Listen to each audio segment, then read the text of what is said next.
नमस्कार दोस्तों। 11 नवंबर 1994 न्यूयॉर्क में 500 साल पुरानी हाथ से लिखी एक किताब की नीलामी चल रही थी और जिसे हासिल करने के लिए दुनिया के बड़े से बड़े रईस लोग उस नीलामी में शामिल थे।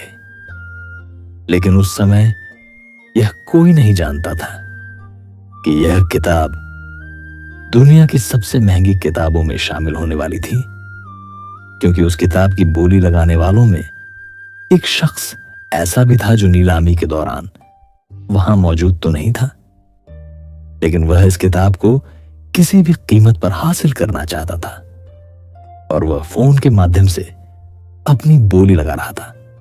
और आखिरकार 30.8 मिलियन में वह शख्स इस किताब को हासिल करने में कामयाब हो जाता है। आज के हिसाब से वह रकम लगभग 400 करोड़ रुपए बनती है। दोस्तों, फोन पर बोली लगाने वाले शख्स थे बिल गेट्स और किताब का नाम कोडेक्स लेस्टर। मात्र 75 पेज की 500 साल पुरानी हाथ से लिखी एक पांडुलिपि, जिसे दाईं से बाईं ओर मिरर राइटिंग में लिखा गया था। लेकिन बिल गेट्स को इस पांडुलिपि में इतनी रुचि क्यों थी? ऐसा भी क्या खास था कोडेक्स में? दोस्तों, इस बुक में क्या खास था वो समझने के लिए आपको जानना होगा उस रहस्यमय जीनियस के बारे में जिसने इसे लिखा था। जिस व्यक्ति की पूरी लाइफ और उसके बनाए चित्र 500 सालों से इतिहासकारों और वैज्ञानिकों के बीच वाद विवाद का और कई अनसुलझे रहस्यों का विषय बने हुए हैं। जिसे जन्म देने वाली मां ने उसे पाला नहीं और जिस पिता ने पाला पोसा उसने उसे अपना नाम नहीं दिया, जिसके स्कूल जाने पर प्रतिबंध था, जो 2 सालों के लिए पूरी दुनिया से अचानक गायब हो जाता है और जब वह लौटता है तो वह पेंटर, इंजीनियर, आर्किटेक्ट, इन्वेंटर और दोनों हाथों से लिखने वाला एक सुपर जीनियस बनकर लौटता है, जिसकी जिंदगी के तार शायद 2 साल के लिए दूसरी दुनिया, एलियंस या फिर किसी पैरेलल यूनिवर्स या फिर पारलौकिक शक्ति से जुड़ गए थे। जिस व्यक्ति ने 500 साल पहले ही उड़ने वाली मशीनें, पैराशूट, हैंड ग्लाइडर, लड़ाई में लड़ने वाली तोपों के प्रैक्टिकल डिजाइन तैयार कर लिए थे। जिस व्यक्ति की बनाई मोनालिसा की अनसुलझी रहस्यमय मुस्कान वाली दुनिया की सबसे महंगी पेंटिंग उसके किए काम का एक बेहद उत्कृष्ट उदाहरण और उसकी पहचान बन गई। जी हां, इस महान पेंटिंग को पेंट करने वाला वो इंसान था लियोनार्डो दा विंची। असाधारण प्रतिभाशाली और बेहद विशेष विलक्षण बुद्धि वाले रहस्यमय इंसान की रोचक रहस्यों से भरी लाइफ को विस्तार से जानने के लिए चलिए शुरुआत करते हैं इनके बचपन से। 15 अप्रैल 1452 इटली के एक छोटे से गांव में एक बच्चे का जन्म हुआ। लेकिन उस बच्चे को जन्म देने वाली मां कैटरीना, जो एक किसान थी और अपने बच्चे को अपना नहीं सकती थी क्योंकि वह एक बिन ब्याही मां थी। लेकिन बच्चे की किस्मत अच्छी थी कि उसके बायोलॉजिकल पिता, जो पेशे से एक प्रतिष्ठित वकील और नोटरी थे, उन्होंने उसे पालने पोसने की पूरी जिम्मेदारी उठाई और उस बच्चे को नाम दिया लियोनार्डो। लेकिन इस नाम के पीछे पिता का नाम लगाने का अधिकार नहीं मिला, क्योंकि उस दौर में ऐसे नाजायज बच्चों को समाज स्वीकार नहीं करता था और ज्यादातर तो ऐसे बच्चों को लावारिस ही छोड़ दिया जाता था। लियोनार्डो का जन्म इटली के विंची नाम के एक गांव में हुआ था। उस दौर में नाम के साथ अक्सर गांव या कस्बे का नाम जोड़ दिया जाता था। तो लियोनार्डो दा विंची यानी वेंची के रहने वाले लियोनार्डो उस दौर में अवैध बच्चों को आम बच्चों के साथ स्कूली शिक्षा का अधिकार प्राप्त नहीं था। लियोनार्डो भी कभी स्कूल तो नहीं गए, लेकिन कुछ बेसिक लिखना पढ़ना और कुछ बेसिक मैथ उन्हें उनके पिता के छोटे भाई ने सिखाया, जो लियोनार्डो से काफी प्यार करते थे और जिन्हें नेचर में काफी लगाव था। और शायद इसी वजह से लियोनार्डो भी नेचर में काफी रुचि लेने लगे थे। उन्होंने बचपन से ही अपने आसपास की दुनिया को ही अपना स्कूल बना लिया था। वे घंटों पेड़ पौधों, जानवरों और आकाश में उड़ते पक्षियों का अध्ययन किया करते और उनके चित्र बनाने की कोशिश भी किया करते थे।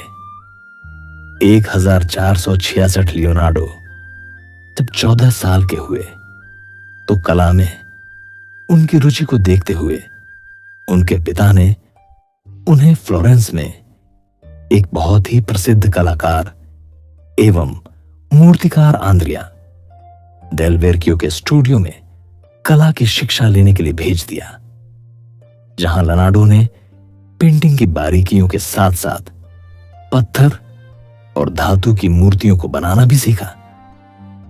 लियोनार्डो ने 10 वर्षों तक यहां पेंटिंग और मूर्ति कला के अलावा कई अन्य विषयों पर स्टडी भी की। कहा जाता है कि शिक्षा पूरी होने के बाद जब लियोनार्डो का वेरक्यो के स्टूडियो से विदा लेने का वक्त आया तो वेरक्यो ने उन्हें अंतिम असाइनमेंट दिया और लियोनार्डो ने अपने इस असाइनमेंट के लिए द बैप्टिज्म ऑफ क्राइस्ट नाम की एक पेंटिंग में एक स्वर्गदूत का चित्र बनाया। कहते हैं वह चित्र इतना सुंदर था कि उनके गुरु वेरक्यो ने उसे देखकर यह कसम खाई कि अब वे जिंदगी में कभी खुद पेंटिंग नहीं करेंगे। 1476 में वेरक्यो की वर्कशॉप से विदा लेने के बाद लियोनार्डो ने फ्लोरेंस में स्वतंत्र रूप से अपने काम की शुरुआत की और इसी दौरान उनकी मुलाकात एक 17 वर्षीय मेल मॉडल जेकोपोसा रैली से हुई, जो एक मेल एस्कॉर्ट भी था। अक्सर इस युवक के साथ दिखाई देने के कारण लियोनार्डो पर समलैंगिक संबंध रखने का गंभीर आरोप भी लगाया गया। गंभीर इसलिए क्योंकि फ्लोरेंस में उस समय समलैंगिकता एक गंभीर अपराध माना जाता था और दोषी पाए जाने पर मृत्युदंड यावन निर्वासन की सजा भी हो सकती थी।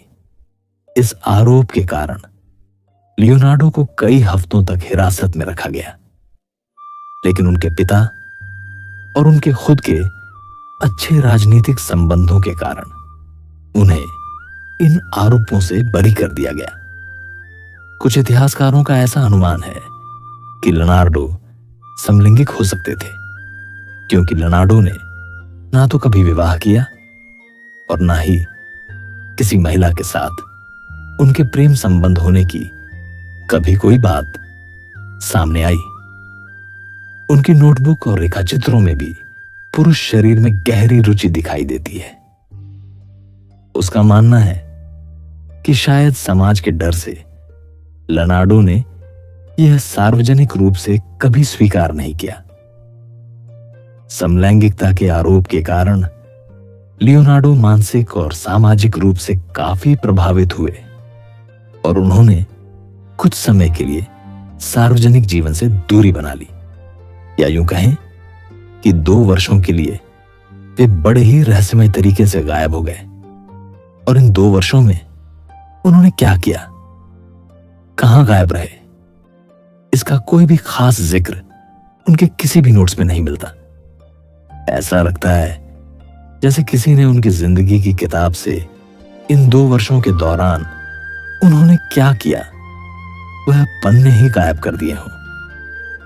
2 वर्षों के इस अज्ञातवास से लौटने के बाद लियोनार्डो पूरी तरह से बदल चुके थे। उनका सोचने का तरीका और चीजों को देखने का नजरिया बदल चुका था। अब दा विंची जितने अच्छे एक चित्रकार और मूर्तिकार थे, उतने ही अच्छे इंजीनियर, आर्किटेक्ट, साइंटिस्ट, आविष्कारक, एक गहरे विचारक और दोनों हाथों से लिखने वाले एक सुपर जीनियस बनकर लौटे थे। वे एक हाथ से लिखते हुए दूसरे हाथ से ड्राइंग कर सकते थे। अपनी नोटबुक में सीधा लिखने की बजाय right to left mirror writing में लिखने लगे थे, जो एक अजूबे से कम नहीं था। वे अब एक ऐसे गजब के कलाकार थे जिसका दृष्टिकोण वैज्ञानिक था, या शायद अब वे एक ऐसे वैज्ञानिक या आविष्कारक थे जो कला की भी गहरी समझ रखता था। कला और विज्ञान को एक साथ लाने वाले वह पहले व्यक्ति थे। अब वे प्रकृति में मौजूद हर चीज को बेहद बारीकी और एक वैज्ञानिक दृष्टिकोण से समझना चाहते थे। चीजों को सीखने और समझने के लिए वे बड़े ही विचित्र तरीके अपनाते थे। लियोनार्डो ने स्वयं अपनी नोटबुक में लिखा कि मानव शरीर की रचना को बारीकी से समझने के लिए मैंने 30 से अधिक शवों का विच्छेदन किया, सभी अंगों को बारीकी से हटाया और उन बारीक हिस्सों को भी अलग अलग किया जिनसे यह नसें घिरी होती हैं। स्क्रीन पर दिखने वाले सभी बॉडी स्केचेस लाडो ने ही बनाए थे। 500 साल पहले इन जनाब ने मानव शरीर में मौजूद हड्डियों, मांसपेशियों, नसों और अंगों के 240 स्केचेस बनाए और इस पर 13,000 शब्द भी लिखे। मानव शरीर का इतना बारीकी से चित्रण किया जो आज की मॉडर्न साइंस के स्केचेस से सेम टू सेम मैच करते हैं, जबकि उस दौर में एक्सरे जैसी मशीन मौजूद नहीं थी। यहां तक कि उन्होंने पाचन तंत्र और प्रजनन प्रणाली के कुछ चित्र भी बनाए, और खासकर इन चित्रों को बनाने के लिए उन्होंने क्या किया होगा ये केवल विंची ही जानते थे। वे इतना गहराई से सोचने लगे थे कि किसी चित्र के होठों पर मुस्कुराहट या उदासी दिखाने के लिए अब उनकी सोच केवल रंगों के तालमेल तक ही सीमित नहीं थी, बल्कि अब वे सोचते थे कि इंसान की मुस्कुराहट या उदासी लाने वाले भाव आने के पीछे चेहरे की कौन सी मांसपेशियां काम करती है। और यकीनन इसी कारण दुनिया की सबसे महंगी और फेमस पेंटिंग में से एक मोनालिसा में मोनालिसा की रहस्यमय मुस्कान 500 सालों से शोधकर्ताओं के लिए एक शोध का विषय बनी हुई है। इस पेंटिंग को बनाने में उन्होंने बाल से भी पतले ब्रश का इस्तेमाल किया था।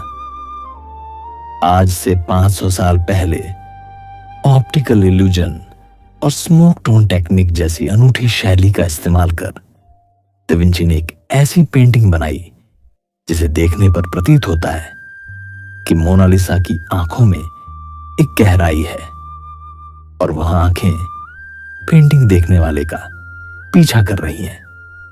और उस दौर में विज्ञान और कला के संगम से ऐसा कुछ बनाना किसी चमत्कार से कम नहीं था।